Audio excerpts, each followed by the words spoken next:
Watch this satisfying flick, now watch this ugly one. The difference isn't skill, it's a tiny pause most players skip entirely. Now let's talk about timing, because so many of you are struggling with the banana flick, and the problem is rhythm. Watch me here. I'm going to show you what bad timing looks like. See my body position. I'm rushing in from outside the table, lunging at the ball with no pause, no setup. My racket isn't in position before I swing. Can you spot what's wrong? The key mistake is this. I'm not setting my stroke inside the table before I execute. I'm reaching in and flicking all in one rushed motion. This is exactly the habit most club players have, and it's what this lesson will fix.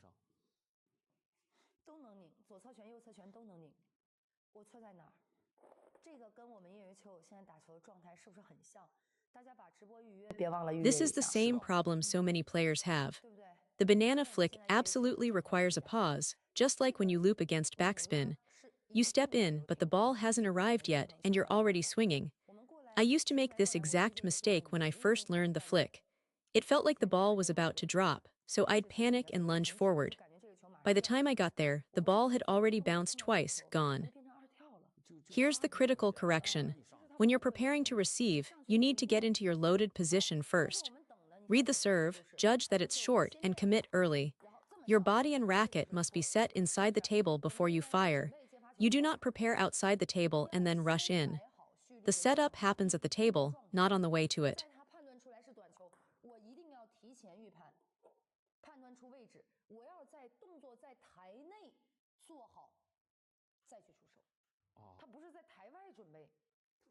A lot of players do it backwards. They try to flick first and step in second. I see this constantly with my students. The correct sequence is move in, set your position, then flick. Watch when the ball comes, I get into position first, pause, then execute. It becomes so much easier. You have to lock onto that timing point. The two hardest parts of the banana flick are these. First, reading the serve and committing your weight and footwork early.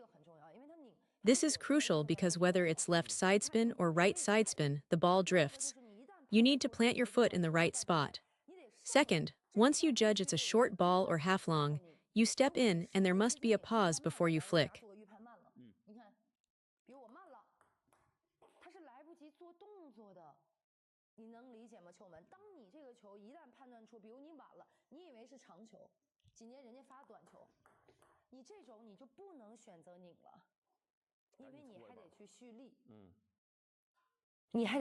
There's no time left to load your stroke. If you feel you've arrived late, switch to a push, don't force the flick. That's why the banana flick is so difficult. It's not the contact itself that's hard.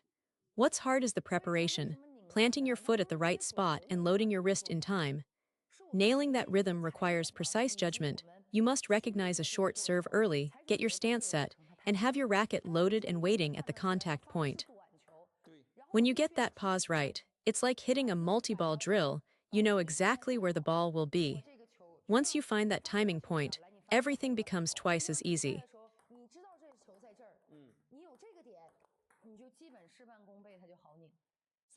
Next, now let's talk about contact point. When you flick, you might be contacting the ball directly behind it straight on. Instead, you want to contact slightly to the side of the ball. That small shift makes a big difference. Think about it this way. When you loop a backspin ball with your backhand in open play, you get underneath it, your racket starts below the ball and drives upward, using your body weight to generate force. But on a short ball inside the table, you can't do that. The table is in the way. You can't drop below the ball and lift with your whole body. So the demand on this one moment of contact is extremely high. Watch, if I try to go straight through a heavy backspin short ball like this, it goes into the net. The ball is spinning downward.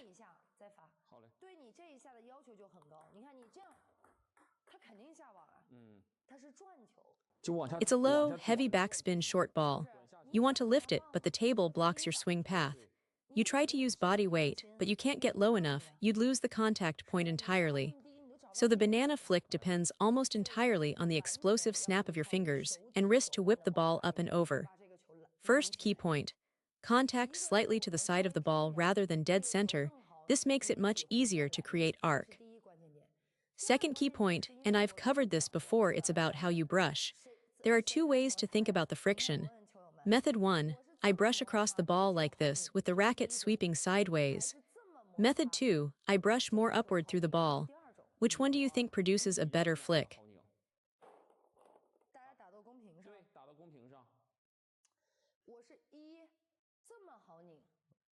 It's the first method, the sideways brush. But think honestly about what you see at your club. When someone says, let me flick this one, they almost always use that second motion, an up and down action. And that's the mistake. When you use a vertical lifting stroke, the ball is spinning hard and you're trying to fight it by pushing upward.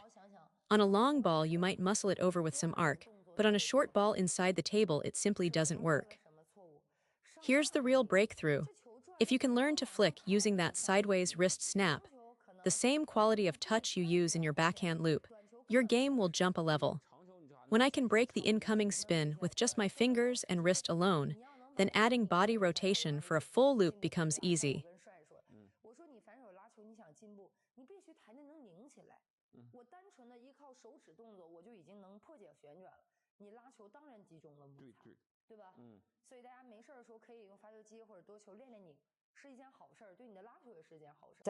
Now watch the friction on this one. My partner sends me a ball, now look closely at my elbow. See how it swings? It pivots to the side, not up and down. That lateral elbow movement is what lets me brush around the ball properly. This is why so many players can't generate spin on their flick. During the stroke, their elbow pumps straight up and down. Watch me exaggerate the wrong version, see? The elbow lifts and drops. Now watch the correct motion. The elbow stays stable and swings sideways, sideways, sideways. The racket head whips around the ball using the elbow as a pivot point. That sideways action is everything.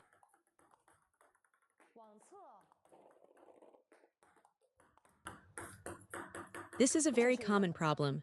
Your elbow must stay braced and stable. It acts as the anchor for the whole stroke. If you let the elbow float and follow the racket freely, you lose all your friction on the ball. Watch me demonstrate. When the elbow moves too much, I can't hold the contact. The brush slides off. I lose grip on the spin entirely. And if I can't hold the friction with my hand strength, most club players definitely won't be able to either. So lock that elbow in place. Keep it firm, planted, and steady. Once the elbow is braced, the wrist and forearm can swing around it with real snap and control.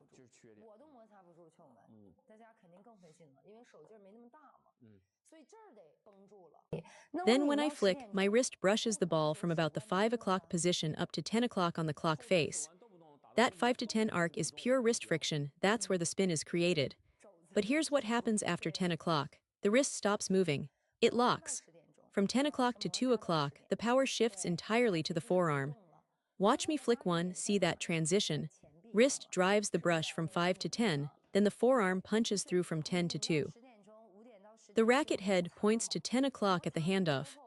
If your wrist is still active during that power phase after 10 o'clock, watch what happens.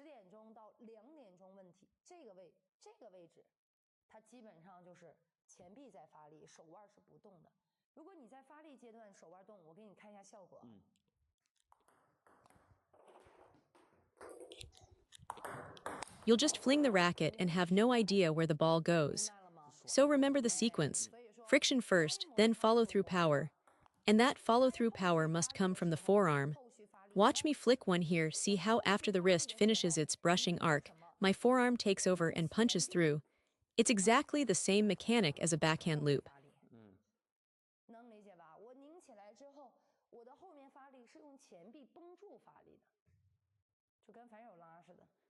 The wrist friction itself is fine, you need that brush. But once you've created enough spin, the wrist must lock.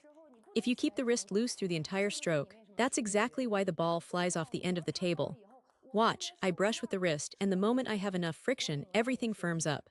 The follow-through power comes from a braced forearm, not a floppy wrist. Same thing on the banana flick, I brush, then brace. That firmness is what keeps the ball on the table.